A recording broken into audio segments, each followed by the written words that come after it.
¿Sabías que América fue el último continente en ser poblado? Claro, esto antes de la Antártida, por un pequeño grupo de siberianos que cruzaron el estrecho de Bering, un paso glaciar congelado, aproximadamente 13.500 años antes de Cristo.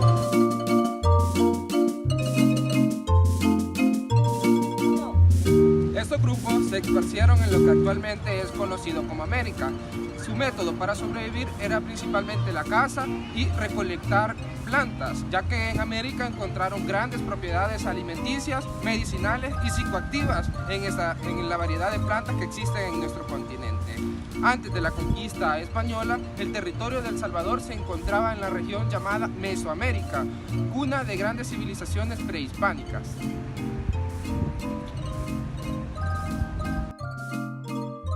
Antes de la conquista española existieron tres periodos precolombinos en nuestra región. El periodo preclásico, también llamado formativo, el periodo clásico y el periodo postclásico. Hablaremos un poco más sobre ello.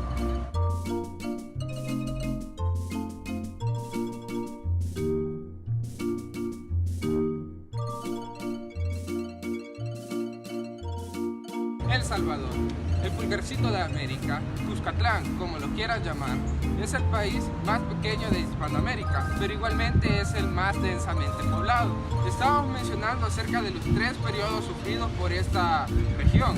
Hablando antes que nada del periodo preclásico, el de formación, su principal influencia podríamos decir que es el desarrollo de la agricultura, ya que actividades como la caza, la recolección pasaron a un segundo plano a partir de la domesticación del maíz.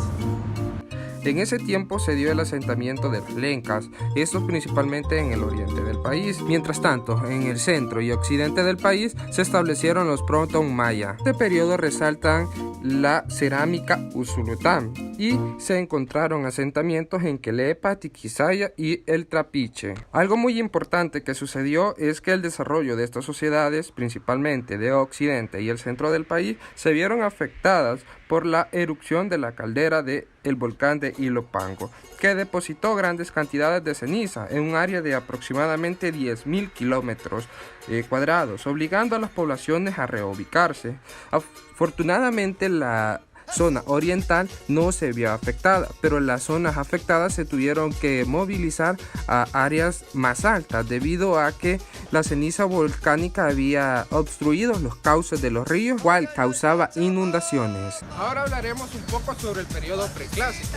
Este comprende entre el año 250 y 950 después de Cristo. Algo muy importante es que las regiones comenzaron a establecer un comercio. La región de Occidente inició el comercio con el sur de México y la región de Oriente comenzó el comercio con una parte o región de Honduras. En este tiempo se realizaron grandes asentamientos como puede ser Tazumal, Joya de Serén, San Andrés y Cara Sucia. Algo muy importante de Joya de Serén es que tipifica lo que podría ser una aldea de ese tiempo, ya que ceniza volcánica logró fosilizar este lugar, conservando con gran asombro lo que eran las aldeas de ese tiempo. Las casas de Bajareque, se encontraron incluso fósiles de huesos de perro. Igualmente se encontraron yucas fosilizadas, entre otras cosas. Es algo muy importante de nuestro país. Es llamada también la Pompeya de América.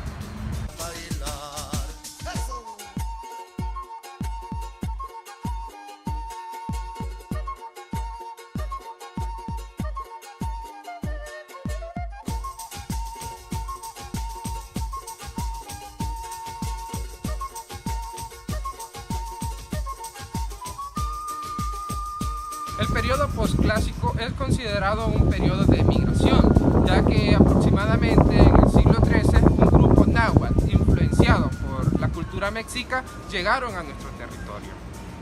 Durante el periodo postclásico temprano se desarrolla la fase de Guazapa, de donde destaca el sitio arqueológico Cihuatán. Hacia el postclásico tardío surge uno de los hechos más importantes de la historia de El Salvador precolombino, el señorío de Cuscatlán. Este abarcó 10.000 kilómetros y más de 44 provincias tributarias, llamadas Calpishkayu. Su economía era esencialmente el maíz, cacao, la sal, la pesca, el cual tenía una organización de la sociedad bien definida, con una organización definida por la realeza, sacerdocio, plebeyos y esclavos. Claro, también los esclavos de guerra. Ahora bien, hacia el año 1520, la conquista de Cuscatlán, todo inició con una terrible epidemia de viruela, iniciada en el actual México. Mermaría la población a la mitad. Esto es el preludio de la conquista salvadoreña. Cabe mencionar que el primer español en llegar fue Andrés Niño, quien le dio el nombre al Golfo de Fonseca, pero la conquista inició con Pedro de Alvarado. Fue enviado por Hernán Cortés luego de la conquista azteca. Durante esta conquista se resalta la figura de Atlacal. En los siguientes años, los colonizadores fueron estableciendo diversos asentamientos, como son San Salvador en 1525, lo cual la convierte en la capital más antigua de Centroamérica. Al carecer de oro y plata, se fomentó la explotación agrícola. Esto ha sido un difícil periodo para la historia de nuestro país, pero es importante mencionar que a partir de estos hechos en El Salvador se destacó el alzamiento del 5 de noviembre de 1811, liderado por José Matías Delgado y Manuel José de Arce. En septiembre de 1821, los representantes de las provincias de Centroamérica firmaron un acta de independencia. El Salvador se declararía independiente el 2 de febrero de 1841. Días después se emite la primera Constitución. Entre los años 1841 y 1871, los primeros años del Salvador, se da una fuerte inestabilidad por la lucha de poder entre los liberales y los conservadores. Los liberales, estos eran regidos por el general Gerardo Barrios, y los conservadores por Francisco Malespín y Francisco Dueña.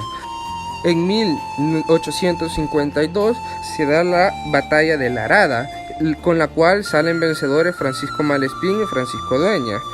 Bueno, esto llevó a un gobierno ultraconservador hasta la victoria de Barrios en 1858, pero esta victoria duró poco, ya que el poder fue retomado por Dueñas 4 años después. Esto nos lleva a los años de 1871, donde inicia el periodo llamado la República Cafetalera, donde los liberales brindaron todo el poder a las oligarquías para privar de tierras y se beneficiaron con el boom del café. Todo esto plasmado en la Ley de Extinción de Comunidades, la cual, claro, perjudicó en gran manera a las comunidades rurales, a pesar de que existió un crecimiento económico por el boom del café. Ese periodo se consolida con la llegada al poder en 1898 de Tomás Regalado, el cual solo le dio más poder a la élite cafetalera, la cual gobernó hasta 1931. En 1931 el presidente Arturo Araujo fue derrocada por una junta militar, debido a la inestabilidad económica sufrida por la caída del precio del café, lo cual dio inicio a un periodo de autoritarismo donde se sucedieron diversos gobiernos militares. Esto nos lleva a un hecho histórico muy triste de nuestro país. En 1932, durante la insurrección popular, la cual fue reprimida por la dictadura de Maximiliano Hernández Martínez, llegando a una cantidad de víctimas civiles entre los 10.000 y 30.000 muertos, estos acusados de ser comunistas. Esta insurrección fue un signo de la resistencia indígena, iniciada desde los tiempos de Anastasio Aquino. La masacre fue un etnocidio, ya que esto causó paulatinamente la desaparición de la tradición indígena en nuestro país. De esta manera, Maximiliano logró consolidar su poder con una represiva dictadura militar, pero lo siguió un periodo de alta inestabilidad por constantes pugnas por el poder entre los militares. Posterior a esto llegaría al poder el Partido Revolucionario de Unificación Democrática, el cual introdujo la explotación del algodón. Asimismo se creó el PCN, el cual tuvo un acercamiento con Estados Unidos, quien buscaba eliminar posibles focos de comunistas, el cual brindó a El Salvador apoyo mediante préstamos. para mejorar la infraestructura del país. Durante este periodo sucede la mal llamada Guerra del Fútbol, bien llamada Guerra de las 100 horas. Esta comprendió entre el 14 de julio y el 17 de julio de 1969 contra la República de Honduras, en la cual por una deportación masiva de salvadoreños estallarían las tensiones que se tenían en estos países. Esta fue declarada una victoria militar para El Salvador, pero la reinserción de los cientos de miles de salvadoreños fue bastante difícil, por lo cual solo se incrementó la pobreza y la tensión social. Esta tensión y presión social sería una causa para el estallido de un cruel conflicto armado, donde una coalición de izquierda toma las armas ante el gobierno, la oligarquía, la represión y la desigualdad social. El último gobernante militar fue Carlos Humberto Romero. A partir de allí se inició un periodo de gobiernos civiles. Este conflicto se toma como parte de la Guerra Fría entre Estados Unidos y la extinta Unión Soviética. La muerte de unas 75,000 personas y más de 1 millón de desplazados es una huella que aún se siente. Se cabe resaltar el asesinato del arzobispo Óscar Arnulfo Romero, quien se convirtió en un símbolo de los derechos humanos en El Salvador y en el mundo. Luego de hechos terribles como la masacre del Mozote, se consiguió la paz con los acuerdos de paz de Chapultepec. Este conflicto dejó una huella de resentimiento, pero se logró consolidar la democracia. A partir de 1992 inició un gobierno de derecha, en el cual se resalta la privatización y utilización de un modelo neoliberal. La difícil reinserción de los hermanos deportados y el resentimiento causaron una violenta situación, haciendo un caldo en el cual se han desarrollado grupos antisociales y ultraviolentos, lo cual ha significado el aumento de la pobreza y la violencia en nuestro país. Desastres naturales como el terremoto del 2001, crisis económicas mundiales como la del 2008, hicieron entrar en escena al primer gobierno de izquierda, eso en el 2009, con Mauricio Funes del FMLN y otro gobierno de Sánchez Serén.